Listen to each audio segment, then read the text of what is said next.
Hajime no Ippo 1461. Nung nakaraang chapter ay na-knockdown si Mashiba ng right hook ng champion. Pasugod na ang champion sa nanghinang Mashiba ngunit pumorma ito upang magbato ng flicker.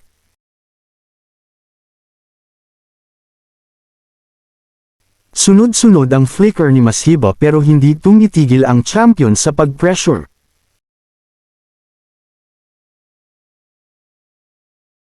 Pilit na dumidistansya ang challenger ngunit ayaw itong pakawalan ng champion. Bumabato pa rin ng flicker si Mashiba pero sinasabayan ito ng champion. At na-corner na nga niya ang challenger. Plano talaga nila na gawing bardagulan ang laban.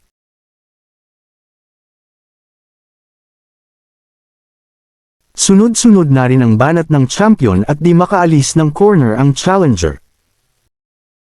Hinakbang ni Mashiba ang kaliwang paa nito sa gilid ng kanang paa ng champion. Bumato ng right straight ang champion pero sinalag ng balikat ng challenger. At sabay sila nagpakawalan ng uppercut, ngunit ang uppercut ng challenger ang naunang tumama. Biglang ang champion naman ang na-knockdown. Nabuhayan ang mga taga-suporta ni Mashiba sa nangyari.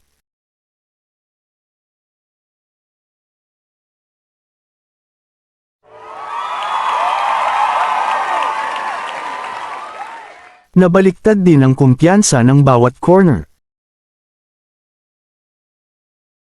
Dahil sa knockdown ay lalong nanggigil ang champion at bigla itong tumayo.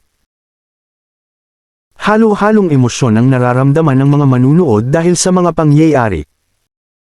At tuloy ang laban. Parehas na knockdown ang mga boxer dahil sa pagkakamali. Dahil dito ay wala pa silang sapat na lakas para sumugod. Makalipas ang panandaliang pahingaang, parehong boksingero ay sumugod paaban.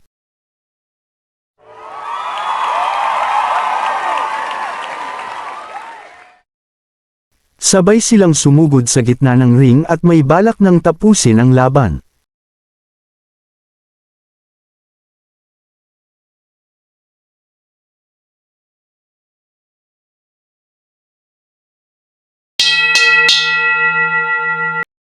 Biglang tumunog ang bell at pumagitna ang ref sa dalawa.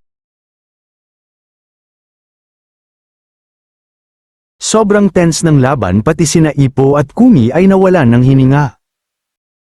3 rounds pa lang ang nakalipas pero napakaganda na ng laban. Abangan natin ang round 4.